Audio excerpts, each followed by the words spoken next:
नमस्कार, बड़ा मुद्दा देख रहे हैं आप और मैं हूं आपके साथ शमशेर सिंह।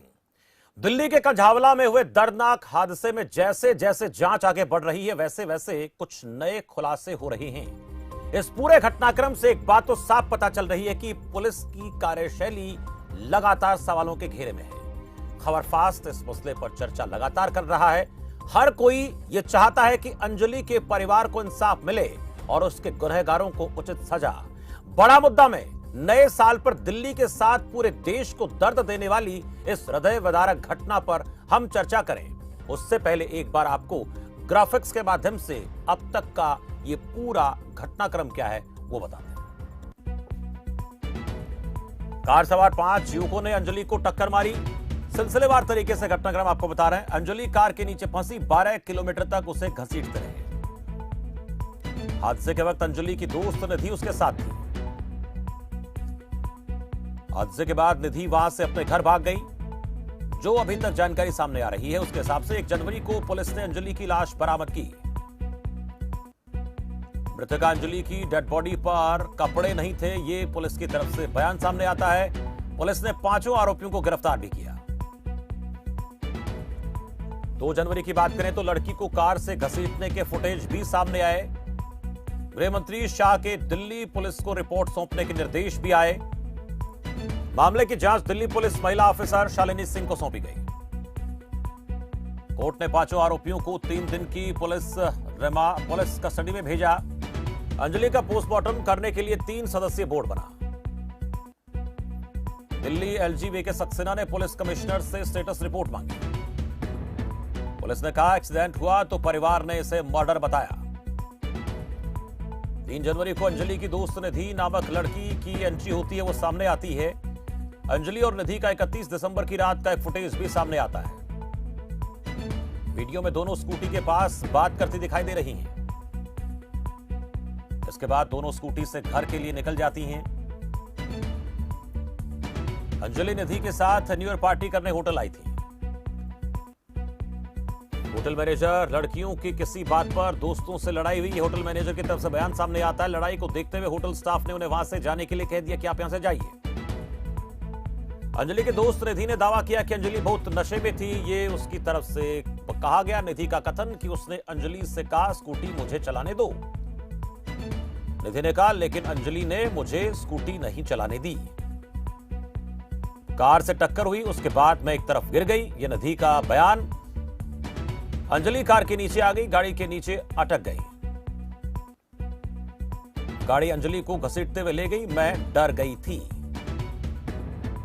इसलिए मैं वहां से चली गई, किसी को कुछ बताया नहीं। तो निधि ने ये सब बातें कही हैं जो मैं आपको बता रहा हूं। अंजलि की पोस्टमार्टम रिपोर्ट में रेप न होने की पुष्टि होती है।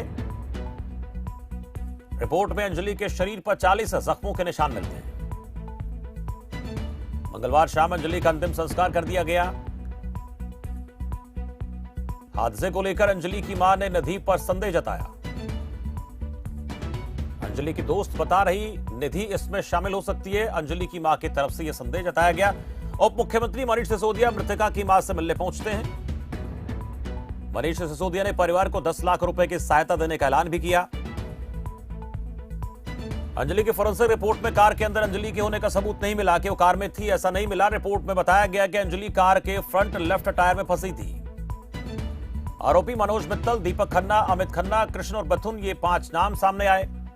5 आरोपियों को 3 दिन के पुलिस रिमांड पर उस दिन भेजा गया। चशमदीदों ने अंजलि को कार के नीचे फंसे देखा, पुलिस को इसकी जानकारी भी दी। चशमदीद ने कहा कि पुलिस चौकी जाकर देखा तो वहां कोई पुलिस वाला नहीं था। चशमदीद ने कहा सेक्टर 24 की तरफ बाइक पर गश्त करते 2 पुलिस वाले दिखे। मैंने उन्हें पूरी वारदात और मामले की गंभीरता के बारे में बताया। पुलिस वाले बोले तुझे तो नहीं लगी ना, तो जा यहां से, हम देख लेंगे। स्पेशल सीपी ये 5 आरोपी नहीं बल्कि कुल 7 आरोपी। नया मोड़ सामने आया। गाड़ी चलाने वाले के पास ड्राइविंग लाइसेंस नहीं था, यह भी स्पेशल सीपी की तरफ से कहा गया। आज एक बार फिर से 4 आरोपियों की कोर्ट में पेशी हुई। कोर्ट ने सभी 5 आरोपियों के रिमांड 4 दिन के लिए बढ़ा दी। दिल्ली पुलिस अंजलि की दोस्त निधि के घर पूछताछ के लिए भी पहुंची। आरोपी और अंजलि एक दूसरे को नहीं जानते। स्पेशल सीपी की तरफ से यह कहा गया। आरोपियों के बयान में विरोधाभास, ये भी खबर जो है सामने आती है। कार सवार 5 युवकों ने, तो ये घटनाक्रम जो बड़ी बात है हमने आपको बताई, और प्रेस कॉन्फ्रेंस के दौरान स्पेशल सीपी की तरफ से क्या कहा गया, जरा एक बार उसको थोड़ा सुन भी लेते हैं। एक्यूज्ड हैं, उनका जो वर्जन था उसमें कुछ हम कंट्राडिक्शन ला पाए हैं, और सीसीटीवी फुटेज के आधार पर और जो सीडीआर के आधार पर हमें ये पता लगा है कि इसमें 2 लोग और इन्वॉल्व थे, और उनके लिए पुलिस अभी रेड कर रही है, इन्वेस्टिगेशन अभी जारी है। तो जांच अभी चल रही है, 2 लोगों की बात सामने आती है, लेकिन बड़ा सवाल, अहम सवाल यही है कि जिस तरह से अंजलि की 31 तारीख और 1 जनवरी की दरमियानी रात हादसे में मौत हुई, वो कुछ ऐसे बड़े सवाल खड़े कर रही है कि इस पूरे प्रकरण में पुलिस की कार्यप्रणाली सवालों के घेरे में आ रही है। पुलिस के सामने इस पूरे घटनाक्रम को सुलझाने की चुनौती तो है ही, लेकिन इसके साथ साथ पुलिस के सामने एक चुनौती यह भी है कि जो उसकी साख पर एक धब्बा लगा है, उस धब्बे को कैसे मिटाएगी। परिवार लगातार ये पूछता रहता है पुलिस वालों से कि हमारी बेटी दिखा दीजिए, हमें उसका चेहरा देखना है। परिवार का आरोप है और उस चेहरे को नहीं दिखाया जाता है। एफआईआर को लेकर बात सामने आती है, बहुत देरी से एफआईआर दर्ज की जाती है, और जो पोस्टमार्टम की बात सामने आती है वो भी बहुत देर बाद किया जाता है।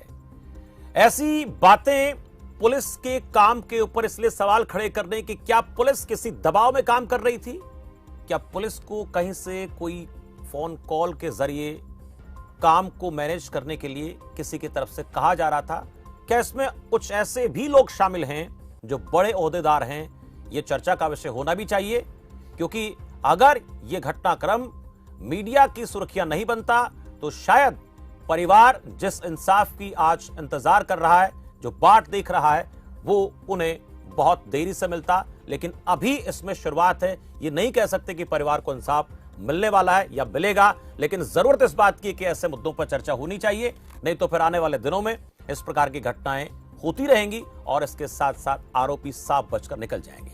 मेरे साथ 2 खास मेहमान अभी जुड़े हैं। डॉक्टर निम्मी रस्तोगी हैं, आम आदमी पार्टी प्रवक्ता है, और सारिका जैन बीजेपी प्रवक्ता मेरे साथ है। दोनों का इस चर्चा में बहुत स्वागत है। पहला सवाल सारिका जैन आपसे मैं करना चाहूंगा, दिल्ली पुलिस की कार्यप्रणाली शुरू से लेकर अब तक सवालों के घेरे में है, और लगातार एक सवाल उठ रहा है कि उस घटनाक्रम के दिन पुलिस आखिर थी कहां।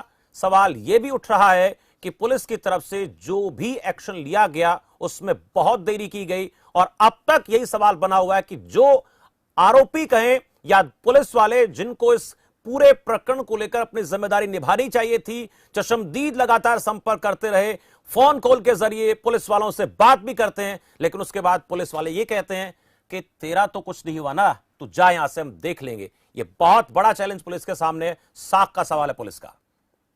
देखिए, ये बहुत निंदनीय घटना है जो भी दिल्ली में हुई, मैं इसकी बहुत निंदा करती हूँ। जिस तरह से आज दिल्ली में रोज आए दिन घटनाएं हो रही हैं, सड़कों पर लाइटें नहीं है, सड़कों पर कैमरे नहीं लगे हुए हैं, और रोज कुछ ना कुछ क्राइम होता है, तो ये एक दिल्ली के लिए एक अच्छी घटना नहीं है। जिस तरह से अरविंद केजरीवाल जी बोलते थे मैं दिल्ली को लंदन बनाऊंगा, पेरिस बनाऊंगा, लेकिन आज हाल देखो कि अत्याचार कितने हो रहे हैं महिलाओं पर, ना तो उसकी सुरक्षा के लिए कुछ है। मैं दिल्ली पुलिस के लिए भी यही बोलना चाहूंगी, मैं यहाँ कोई राजनीति नहीं करना चाहती हूँ, मैं कोई राजनीतिक बात नहीं करना सारिका जी, आपने सबसे पहले शुरुआत लाइट से की है, आपने सबसे पहले बात कैमरा से की है, तो मैं क्या समझूं इस बात को। आप ये देखिए ना, अरे आप ये देखिए, मैं बात करूंगा ना, मैं बात करूंगा, निम्मी रस्तोगी से बात करूंगा, लेकिन मैं आपसे पूछना चाह रहा हूं कि आपने शुरुआत कहां से की इस पूरे घटनाक्रम की। मैंने आपसे पूछा दिल्ली पुलिस की कार्यप्रणाली सवालों के घेरे में है, पहले मैं उस पर आपसे जवाब चाहता था, उसके बाद आप सियासत करते हैं, मुझे कोई आपत्ति नहीं है। टर्न बाय टर्न सारी बात का जवाब दूंगी, आपको टर्न बाय टर्न सब बातों का जवाब मिलेगा। अगर देखिए दिल्ली पुलिस की भी कहीं गलती है, उनसे भी कहीं मिस्टेक हुई है, तो मैं उसकी भी यही करूंगी कि जांच होनी चाहिए। आप ये कह रहे हैं कि उनसे भी कहीं मिस्टेक हुई है, आप ये कह रहे हैं कि मिस्टेक हुई है। इंसान है, पुलिस भी इंसान है ना, गलती तो किससे भी हो सकती है। ऐसा नहीं बोल सकते हम कि पुलिस से गलती नहीं हो सकती है। हाँ। हो सकता है कुछ ना कुछ रह गई हो कहीं ना कहीं गलती, ठीक तो है। उसकी भी जांच हो जाए भाई। और ज्यादा डिटेल में अगर आप पुलिस की बात करते हैं तो पुलिस के भी प्रवक्ता होते हैं। मैं तो बीजेपी की प्रवक्ता हूँ, आप पुलिस की प्रवक्ता से बात कर सकते हैं अगर हम सब ज्यादा लोगों डिटेल से में बात आपको कर रहे चाहिए। हैं, लेकिन केंद्रीय गृह मंत्रालय के अंडर में दिल्ली पुलिस आती है तो बीजेपी से सवाल किया जाएगा सारिका जी, देखिए, इसलिए मैं आपसे बिल्कुल, पूछ रहा हूँ।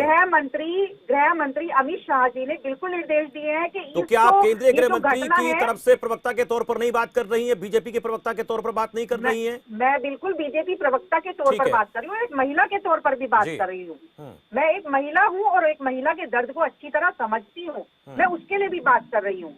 तो मैं जी। यही कहना चाहूंगी कि माननीय गृह मंत्री अमित शाह जी ने भी इसके कड़े निर्देश दिए हैं कि जल्दी से जल्दी इसकी जांच हो। एलजी साहब ने भी कड़े से कड़े निर्देश दिए हैं कि जल्दी से जल्दी इसकी जांच हो और कहीं भी जो मिस्टेक मिलती है उसको सुधारा जाए। जी, ठीक है। सारिका जैन जी को लगता है कि इस पूरे घटनाक्रम को लेकर जिस तरह से जांच हम कर रहे हैं, निर्देशित कर दिया गया है, एक्शन लिया जाएगा। लेकिन डॉक्टर निम्मी रस्तोगी, आपसे भी सीधे तौर पर सवाल पूछ लिया सारिका जैन ने कि कैमरा लाइट कहां है। ये सवाल पूछा जा रहा है कि अगर कैमरा लाइट होते तो इस घटना के बारे में और ज्यादा जानकारियां हासिल की जा सकती थी, वो पकड़े जा सकते थे, पहचान में आ सकते थे। मैं आपसे जानना चाह रहा हूं कि आप लोग सीधे तौर पर जब ये घटना घटती है तो परिवार से मिलने पहुंच जाते हैं और आरोपित कर देते दिल्ली पुलिस को, तो कहीं ना कहीं आम आदमी पार्टी सरकार की कोई जिम्मेदारी नहीं बनती क्या? दिल्ली में चकाचौंध रोशनी की बात कर रहे हैं और हर गली चौराहे में नुक्कड़ में कैमरा लगाने की बात आप कर रहे हैं। सारिका जैन पूछ रही हैं। शमशेर जी, एक इस तरह की ह्यूमन ट्रेजेडी है जिसमें ट्रिवियल बातों पर अपना ध्यान आकर्षित कर कर मैं इस पैनल का वक्त बर्बाद नहीं करूंगी। आपने अभी कहा कि दिल्ली पुलिस किसके दबाव में काम कर रही है। मैं तो ये कहती हूँ कि दिल्ली पुलिस काम कर रही है। रियली? क्या वाकई इसे काम कहते हैं? रियली? पूरी जगह कब से कब 12 या 15 डिबेट्स पे मैं जा चुकी हूँ और हर एक जगह यूनानिमसली यही सब लोग इसी कंक्लूजन पे पहुंचते हैं कि अगर दिल्ली पुलिस अपना काम कर रही होती मुस्तैदी से तो फिर ये सब होता ही ना। जहां तक बात आ गई है सीसीटीवी की और लाइट्स की, उसका भी मैं जवाब देती हूँ। दिल्ली पुलिस दिल्ली में अगर सीसीटीवी कैमरा नहीं लगे होते दिल्ली सरकार द्वारा तो आज ये आरोपी खुले घूम रहे होते। It's because of these CCTV cameras that we have good footage, good evidence and now they are. एक मिनट सारिका जैन जी, आपके पास आ रहा हूँ। सारिका जी, मुझे लगता है कि आपको बोलने का वक्त दिया जाएगा, पहले मुझे लगता है निम्मी जी को बात पूरी करने दें। आपके पास आ रहा हूँ, बीच में नहीं टोके, आप ही के पास आऊंगा भी जी। और जहां तक रही लाइट की बात, लाइट का तो मैं सवाल खुद सारिका जी से पूछूंगी। ये वो सड़कें हैं जहां पर एमसीडी का 15 साल की बीजेपी की सरकार थी, ये एमसीडी की सड़कें हैं जहां पर लाइट होनी चाहिए थी। क्यों नहीं है लाइट? अभी हम 15 दिन पहले सरकार में आए हैं, अभी हमने ओथ भी नहीं ली है। आप देखिएगा 3 से 4 महीने के अभी बाद आप सरकार में कहाँ गए? जो डेफिशिएंसी निम्मी रस्तोगी जी, आप सरकार में कहाँ गए? होती है अभी आप सरकार में कहाँ गए? कहीं निम्मी रस्तोगी जी, अभी आप सरकार में कहाँ आए? देखिए एमसीडी में कहाँ सरकार में आए? अभी आप जब तक मेयर नहीं बन जाता तब तक कैसे कह सकते आप सरकार में? एब्सोल्युटली, लेकिन 15 साल से जो थे उनसे तो वो आप सवाल कर सकते हैं। आप सरकार में नहीं है, एमसीडी में नहीं। आप जी बोलिए निम्मी जी। जी, मैं ये कह रही हूँ कि हमें ट्रिवियल बातों पे टाइम बर्बाद नहीं करना चाहिए। बहुत बड़ी ह्यूमन त्रासदी है ये, ह्यूमन ट्रेजेडी है जिसमें सोसाइटी, लॉ एंड ऑर्डर, ठीक है सारिका जी, आपके पास आ रहा हूँ। सभी लोगों ने फेल किया है सिस्टम को। सभी लोगों ने उस लड़की को सारिका जी, निम्मी रस्तोगी आपसे पूछ रही हैं कि भाई जिस एमसीडी के अंडर में लाइटें आती हैं वो तो एमसीडी का काम था, नहीं किया गया। दूसरा, सीसीटीवी कैमरा नहीं होते तो फिर ये फुटेज सामने नहीं आती। ये सवाल वो खुद आपसे कर रही है कि सीसीटीवी थे तो आरोपी पहचान में आ गए, पकड़े गए, वरना पता ही नहीं चलता। देखिए, बहुत शर्म की बात है किस तरह से कैमरे के लिए ये लोग डिनाई कर रहे हैं। ये कह रहे हैं कि हमने कैमरे लगवाए हैं, जबकि जो फुटेज आई है वो प्राइवेट जो लोगों के कैमरे लगे हुए थे उनसे फुटेज निकाली गई है। वैसे दिल्ली सरकार ने कितने कैमरे लगवाए हैं? कोई इनका प्रवक्ता टीवी पर आकर बोलता है 3000 कैमरे लगवाए हैं, कोई कहता है 3 लाख लगवाए हैं, कोई कहता है 15 लाख लगवाए। इनके मुख्यमंत्री जी कहते हैं कि 15 लाख कैमरे लगाए हैं। अगर आज कैमरे लगाए होते तो हर एक स्थान की फुटेज मिल गई होती। अभी तक आरोपी भी कहाँ से चले, कहाँ पहुंचे, यही फुटेज नहीं मिल पा रही है। ये तो लोगों का शुक्र है जिनके प्राइवेट कैमरे लगे थे उनसे निकल पाई। और रोड की लाइट की बात ये कर रही है, मैं कहती हूँ ये रोड किसके अंतर्गत आती है? पीडब्ल्यूडी के अंतर्गत आती है। और जो मेन रोड की साफ सफाई होती है, जो मेन रोड का काम होता है, मेन रोड बनाने का काम होता है, वो पीडब्ल्यूडी के अंडर में आता है। और तीसरी बात ये बोल रही है कि हमारी सरकार आने वाली है। इतना कॉन्फिडेंट मत होइए मैडम, अभी आपकी सरकार बनी नहीं है, अभी तो इलेक्शन होने बाकी है। उसके जब बन जाएगी उसके बाद आप बात करना, चुनाव पर बात नहीं करेंगे आप। और तीसरी चौथी बात, आप देखिए दिल्ली को शराब की नगरी बना दिया गया है। अरविंद केजरीवाल जी की मानसिकता देखो, जहाँ स्कूल खुलने चाहिए थे, सारिका जी 24 घंटे दिल्ली वालों को उस दिन नए साल पे लोगों को शराब पीने के लिए किसने अनुमति दी थी कि दिन रात शराब पी सकते हैं, 24 घंटे पी सकते हैं नए साल पे? देखिए जो भी है, लेकिन कुछ नहीं, आप ये कह रही हैं कि नगरी बना दिया गया, उस पर सवाल होगा, लेकिन अनुमति किसने दी नए साल पर पूरी रात शराब पीने की इजाजत किसने दी? सारिका जी देखिए, मैं यही बोलना चाह रही हूँ कि मैं कहती हूँ कि शराब के इतने ठेके खोले अरविंद केजरीवाल जी ने सिर्फ अपने भ्रष्टाचार के कारण, और उसके बाद लोग एडिक्ट हो गए शराब पीने के, और लोग गुंडागर्दी कर रहे हैं आज, और लोग इस तरह की हरकत कर रहे हैं। कोई कहता है तुम्हारे बीजेपी का कार्यकर्ता था, कोई कहता है तुम्हारी पुलिस है। मैं कहती हूँ हमारा भी अगर कार्यकर्ता है, अगर किसी महिला पे ऐसा अत्याचार हो रहा है तो उसको भी फांसी होनी चाहिए। लेकिन सारिका जी, जो सवाल उठ रहे हैं वो इस प्रकरण को लेकर उठ रहे हैं कि इस पूरे मामले में दिल्ली पुलिस ने ढिलाई जो बरती, जो एफआईआर के तहत जो धाराएं उसमें जोड़ी गई, उन धाराओं को लेकर सवाल उठ रहा है। पुलिस अपने तरीके से दुर्घटना बता देती है, एक्सीडेंट हो गया है, एक्सीडेंट में मौत हुई है, जब तक पोस्टमार्टम रिपोर्ट सामने नहीं आती उससे पहले पुलिस ऐसा बोल देती है। एक लड़की जो उसकी दोस्त बताई जा रही है, उस दोस्त के हिसाब से चीजों को मॉडिफाई करने का प्रयास किया जाता है। लड़की कहती है शराब पिए हुए थी, लेकिन उसके बाद रिपोर्ट में आता है कि उसने कोई शराब नहीं पी रखी थी। पुलिस एफआईआर दर्ज करती 36 घंटे बाद। माँ बाप को, उसके परिवार को, माफ कीजिए, उसकी माँ को उस बच्ची का चेहरा पुलिस नहीं दिखाती है। सवाल किससे पूछा जाएगा? दिल्ली पुलिस की कार्यप्रणाली पर सवाल नहीं उठेंगे क्या? पूछा नहीं जाएगा सवाल? और माता पिता, उसकी माँ ये कह रही है, माफ कीजिए, माँ ये कह रही है कि इस पूरे मामले में जिस तरह से जांच चल रही है उससे संतुष्ट नहीं है, तो फिर कौन कार्रवाई करवाएगा? दिल्ली पुलिस किसके कंट्रोल में है? कौन कहेगा कार्रवाई करने को लेकर? और परिवार की जो चिंता है, परिवार की वाजिब चिंता है, उस चिंता से कैसे उन लोगों को निजात मिलेगी? देखिए बिल्कुल, और माननीय गृह मंत्री अमित शाह जी ने भी ऑर्डर दिया है कि इस मामले को जल्दी कितने पुलिस वालों पर कार्रवाई होगी सारिका जी? बिल्कुल जल्दी से जल्दी सुनवाई होगी। और अगर कार्रवाई कितने पुलिस वालों पर हो गई अब तक सारिका जी, मुझे बताएं जरा। जो लोग उस वक्त वहां पर उस रात ड्यूटी पर थे, गश्त पर थे, जिन लोगों की अब तक पहचान हो जानी चाहिए थी, क्यों नहीं पहचान हो पाई है और क्यों नहीं उनके खिलाफ कार्रवाई कर दी गई है? ये सवाल उठ रहा है। देखिए बिल्कुल, सवाल अगर है उठने लायक तो उठना चाहिए, क्योंकि मैं भी आप लोगों की तरह ही हूँ, मैं भी एक महिला हूँ। आप एक बीजेपी की प्रवक्ता हैं और केंद्र में आपकी पार्टी की सरकार है, केंद्रीय गृह मंत्रालय के अंदर में दिल्ली पुलिस आती है, आपको जवाब देना ही पड़ेगा। आप एक आम नागरिक नहीं है, आप भारतीय जनता पार्टी की प्रवक्ता हैं इस वक्त। देखिए मैं भारतीय जनता पार्टी की प्रवक्ता हूं, उसी के नाते मैं बोल रही हूँ। हमारे गृह मंत्री अमित शाह जी ने पूरे ऑर्डर दिए हैं और इसकी जो तहकीकात है वो बहुत अच्छे से होगी। कोई भी मुजरिम है वो बख्शा नहीं जाएगा। एलजी साहब ने भी एकदम स्पष्ट रूप से बोला है और अमित शाह जी ने भी बोला है, कोई भी मुजरिम हो चाहे उसको फांसी की सजा जरूर होगी अगर गलत उसने किया है। क्योंकि देखिए इतनी जल्दी हम किसी भी फैसले पर नहीं पहुंच सकते हैं।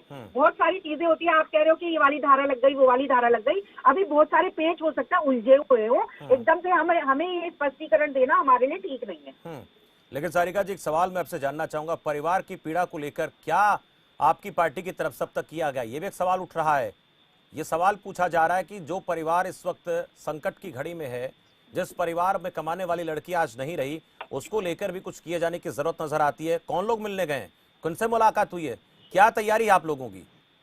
देखिए लड़की को जो लड़की के फैमिली को जो भी मदद चाहिएगी वो हमारे बीजेपी के जो मेन पदाधिकारी हैं वो करने के लिए तैयार है। हमने बोला है कि देखिए अरविंद केजरीवाल जी एक बार भी फास्ट ट्रैक कोर्ट की मांग नहीं कर रहे हैं और जो पोस्टमार्टम रिपोर्ट है उसके लिए भी अरविंद केजरीवाल जी ने एक कमेटी गठन नहीं की है। और सेकेंडली ना लाइटें लग पा रही है और ना ही सीसीटीवी कैमरे लग पा रहे हैं। महिला सुरक्षा की बात करते हैं, लेकिन आज एक अकेली लड़की सड़क पर नहीं घूम सकती। और अगर आप पुलिस की भी बात कर रहे हो तो मैं कहती हूँ अगर पुलिस की भी गलती है। अकेली लड़की सड़क पर नहीं घूम सकती तो ये किस वजह से नहीं घूम सकती है, जरा बताएं। मैं बता रही मैं वही आपको बता रही हूँ। एक तो शराब से इतना माहौल खराब कर चुके हैं अरविंद केजरीवाल जी कि कुछ कहने की हद नहीं है। और ना लाइटें होती सड़क पर, ना ही सीसीटीवी कैमरे हैं जिससे कि प्रूफ निकाल सके। आपने देखा पिछली बार दिल्ली में दंगे हुए, एक भी फुटेज इन्होंने निकाल कर नहीं दी क्योंकि वहां पर कैमरे ही नहीं लगे थे।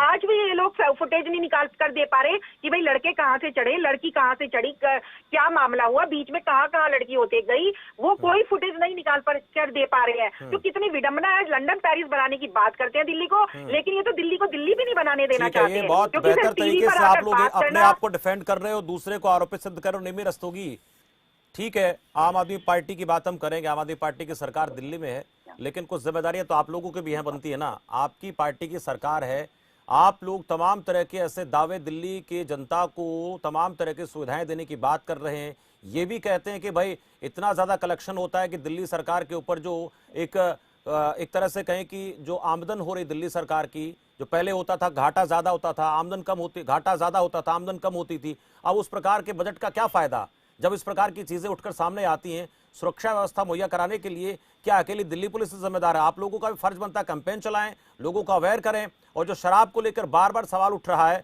तो जिम्मेदारी कहीं ना कहीं आप लोग भी तय कीजिए ना कि इस प्रकार की चीजें आगे दिल्ली में घटित ना हो। ठीक है, आदेश आता है, आप रात भर शराब पी सकते हैं, पर उसके साथ साथ ये भी जिम्मेदारी बनती है ना कि शराब पीने के प्रोटोकॉल होते होंगे, कैसे पी जाती है, क्या खुली गाड़ियों में लोग पियेंगे, कैसे करेंगे। ये इस चीज के लिए आप लोगों को कुछ काम करने की जरूरत है।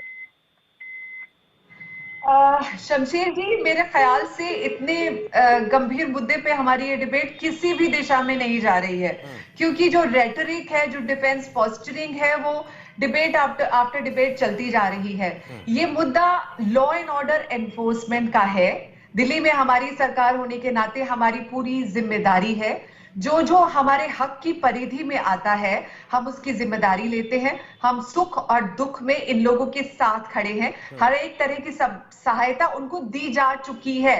लेकिन जो द क्वेश्चन रिमेन्स कि दिल्ली की लड़कियों में जो भय की लहर है, दिल्ली की औरतों में जो बाहर निकलने के लिए इनसिक्योरिटी है, उसकी भरपाई तो सिर्फ जो कस्टोडियंस ऑफ लॉ है वही कर सकते हैं, यानी पुलिस कर सकती है।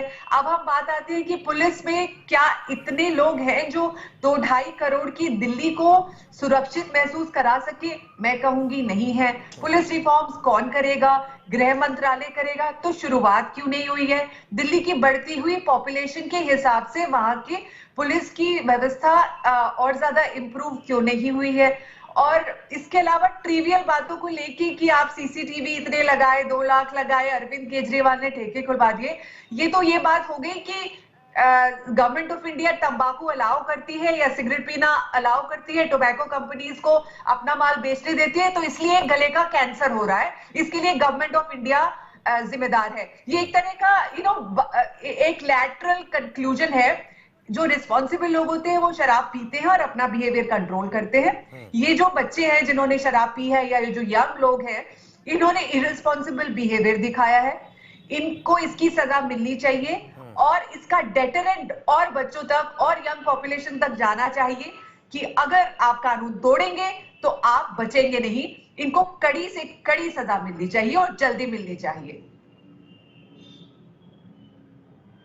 सारिका जी, मैं आपसे जानना चाहूंगा, और ज्यादा पुलिस को सख्त होने की जरूरत है, कड़े नियम बनाने की जरूरत है, पुलिस की संख्या बढ़ाने की जरूरत है, तमाम चीजें करने की जरूरत है, लेकिन इसके साथ साथ इस बात की भी जरूरत है कि दिल्ली पुलिस को जो ड्यूटी दी गई है उस ड्यूटी को गंभीरता के साथ निभाए। इसको लेकर क्या तैयारी दिख रही है? क्योंकि अगर हमने इसी तरह से किसी व्यक्ति की तरफ से कुछ पुलिस को बताया जाता है और उसके बाद वहां से यही जवाब आएगा कि तुम्हें क्या, तुम जाओ, तो लोग फिर क्यों जिम्मेदार होंगे? लोग फिर क्यों पुलिस के पास जाएंगे किसी मसले को लेकर? चलिए, सारिका जयंत सा संपर्क टूट गया है। डॉक्टर निमी रस्तोगी, आपने कुछ अहम बातें कही हैं और इस पूरे मामले को लेकर, पुलिस की जिम्मेदारी को लेकर सवाल उठ रहे हैं, पर मैं ये जानना चाहता हूं और क्या चीजें ऐसी हो सकती हैं जिसके माध्यम से इन तमाम चीजों को बेहतर किया जा सकता है और ये जो घटना नए साल पर दिल्ली में घटित हुई, ऐसे हादसे फिर से या ऐसी घटनाएं, ऐसी घिनौनी वारदात फिर से दिल्ली में ना हो? जी, ये टोटल रेडिकल रिफॉर्म्स की जरूरत है।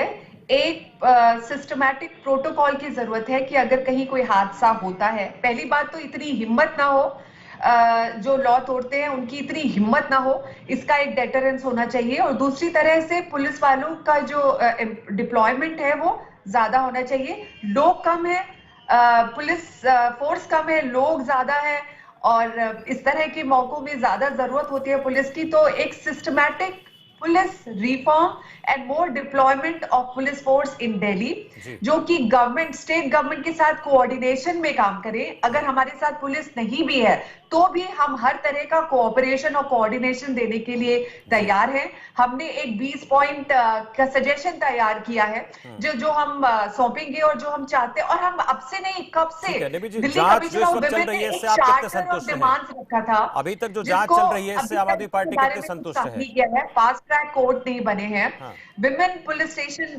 विमेन कांस्टेबल नहीं होती है, इस तरह के ग्लेयरिंग लूप होल्स है। और हम सालों साल से वही बात दोहरा रहे हैं और हमें बहुत शोक होता है जान के कि अभी तक इस मामले में कुछ नहीं हुआ है। एक छोटा सवाल निमि जी, मुझे बताएं अभी तक जो जांच चल रही है इसको लेकर कितना संतुष्ट है आम आदमी पार्टी? जी, जिस तरह से नए नए फैक्ट सामने आ रहे हैं, हमें लगता है कि शुरू के 48 घंटों में जो क्रूशियल एविडेंस और जो क्रूशियल जांच होनी चाहिए थी उसमें लैप्स हो गया है, जिसकी वजह से अब जो केस है कमजोर पड़ गया है। और जहां तक हम अपनी लीगल काउंसिल से एडवाइस ले रहे हैं तो वो कह रहे हैं कि अब इन लोगों के बचाव के बहुत सारे रास्ते खुल गए हैं। तो सिर्फ अरेस्ट करना ही सब कुछ नहीं होता है, सोसाइटी में एक एग्जाम्पल जाना चाहिए। और अगर ये लोग किसी तरह से छूट जाते हैं तो यकीन मानिए मुझे तो बहुत ग्लानि होगी। और ऐसा हो सकता है तो अभी हमको एक वाटर टाइट केस बनाना है, हर तरह से, हर संभव तरीके से फैक्ट्स जुटाने हैं, लीपापोती नहीं करनी है, सिर्फ दिखाने के लिए काम नहीं करना है। जी चलिए, बहुत शुक्रिया हमसे बातचीत के लिए डिमी रस्तोगी जी, डॉक्टर डिमी रस्तोगी, सारिका जैन जी, बहुत बहुत धन्यवाद, आप दोनों का इस चर्चा में हमारे साथ जुड़े। लेकिन बड़ा महत्वपूर्ण सवाल आज भी बना हुआ है कि जो घटनाक्रम दिल्ली में हुआ 31 दिसंबर और 1 जनवरी की दरमियानी रात को, उससे कई सवाल उठ रहे हैं। पुलिस की कार्यप्रणाली सवालों के घेरे में है और शुरुआती जो पुलिस की थ्योरी थी उस पर यह सवाल उठना लाजमी है कि उसको एक्सीडेंट क्यों बताया गया, क्योंकि इसके पीछे पहले जांच किए बिना, पोस्टमार्टम रिपोर्ट आए बिना एक्सीडेंट बता देना और उसी आधार पर कुछ धाराओं में एफआईआर दर्ज कर लेना, परिवार को मृतका का चेहरा ना दिखाना, एफआईआर के बाद पोस्टमार्टम में देरी होना और उसके बाद ये तमाम चीजें जो निकलकर सामने आ रही हैं, आरोपियों पर जिस तरह से लगातार विपक्ष आरोप लगा रहा है कि इनका संबंध किस पार्टी से है, उसको लेकर भी सवाल उठना लाजमी है। लेकिन अहम और बड़ा सवाल ये कि क्या अंजलि के परिवार को इंसाफ मिलेगा, इसके गुनहगारों को सजा मिलेगी, या फिर जो पुलिस जिस तरह से पैरवी कर रही है उस पैरवी के हिसाब से ऐसा लग रहा है कि ये जांच सही दिशा में आगे बढ़ रही है। ये सवाल अभी बना हुआ है। फिलहाल मेरे साथ इतना ही, देखते हैं खबर फास्ट। नमस्कार।